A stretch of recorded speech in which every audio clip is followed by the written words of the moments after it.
Di sini saya akan menjelaskan tentang sistem sertifikasi produk kakao dan juga kopi. Sebelumnya, apa itu sertifikasi produk? Mari kita bahas satu persatu ya. Jadi, sertifikasi produk merupakan suatu sarana yang berfungsi untuk memberikan jaminan bahwa suatu produk itu telah memenuhi persyaratan yang telah ditentukan dalam standar dan dokumen normatif lainnya. Program sertifikasi ini memberikan kesempatan kepada para produsen terhadap akses pasar, perlindungan atas sumber daya setempat, peningkatan kesehatan para pekerja, dan juga peningkatan tingkat kehidupan di lingkungan pedesaan. Selain memberikan kesempatan bagi para produsen, program ini juga menjamin keamanan dan kesehatan bagi para konsumen. Sedangkan kopi dan kakao merupakan salah satu komoditas perkebunan di Indonesia. Jadi, dapat disimpulkan bahwa sertifikasi pada komoditas kopi dan juga kakao merupakan proses pemberian jaminan tertulis dari pihak ketiga bahwa komoditas kopi dan kakao ini telah memenuhi persyaratan kesehatan, keamanan, keselamatan, dan lingkungan yang mengacu pada standar yang telah ditetapkan oleh lembaga sertifikasi.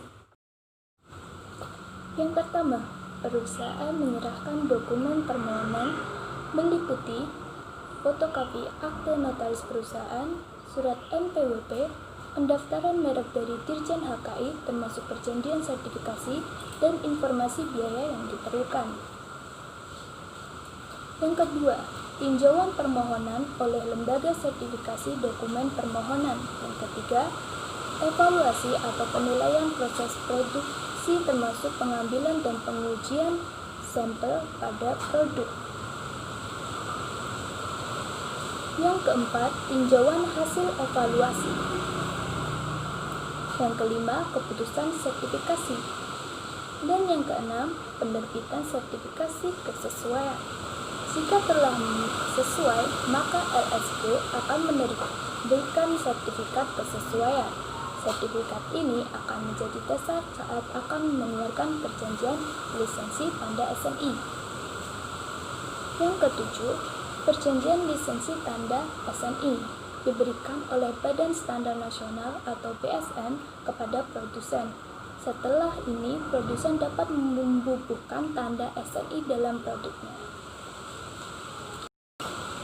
Cara kedua adalah secara global atau dengan label UTZ. UTZ merupakan sebuah program label dari bagi pertanian yang berkelanjutan di seluruh dunia atau secara global. UTZ ini mendukung pertanian seperti pada komoditas teh, kakao, dan juga kopi. Dimulai dengan melatih petani dengan pertanian berkelanjutan dan praktik manajemen pertanian yang disediakan oleh UTZ. Semua dilakukan UTZ dengan buku paduan ataupun berdialog langsung dengan petani. UTZ juga berkolaborasi dengan pedagang LSM dan organisasi lokal. UTZ ini memastikan bahwa pelatihannya dapat disesuaikan dengan situasi lokal dan kebutuhan khusus petani secara terus-menerus. Lalu, bagaimana cara sistem sertifikasi produk itu? Di sini saya akan menjelaskan dua cara. Yang pertama secara nasional dan yang kedua adalah secara global. Yang pertama adalah secara nasional, yang sering kita ketahui adalah SNI. SNI atau Standar Nasional Indonesia merupakan standar yang berlaku di seluruh negara kesatuan Indonesia. Manfaat dari SNI ini, misalnya pada produsen itu meningkatkan kepercayaan konsumen akan produk yang aman dan juga berkualitas. Baik, selanjutnya saya akan menjelaskan bagaimana sistem sertifikasi umum dari UTZ sendiri. Yang pertama, jika Anda anggota baru, maka Anda harus mendaftar di situs web UTZ, lalu mengkonfirmasi pendaftarannya. Kemudian, jika Anda bukan anggota baru, maka Anda memiliki lembaga sertifikasi yang telah disetujui oleh UTZ. lalu menandatangani kontrak dengan anggota atau setidaknya menetapkan biaya audit, jadwal, dan juga cangkupan. Yang keempat, menyediakan versi terkini dokumen sertifikasi untuk anggota. Yang kelima, melakukan pengkajian mandiri dan mengirimkannya kepada lembaga sertifikat sebelum audit bersama dengan dokumentasi tambahan. Lalu, meninjau dokumentasi untuk menyiapkan audit. Yang kemudian, bersepakat dengan lembaga sertifikasi tentang tanggal audit. Kemudian melakukan audit. Lalu, apabila ditemukan ketidakpatuhan, maka melaksanakan koreksi dan tindakan koreksi untuk memperbaiki ketidakpatuhan tersebut. Lalu memverifikasi bahwa ketidakpatuhan tersebut telah diperbaiki.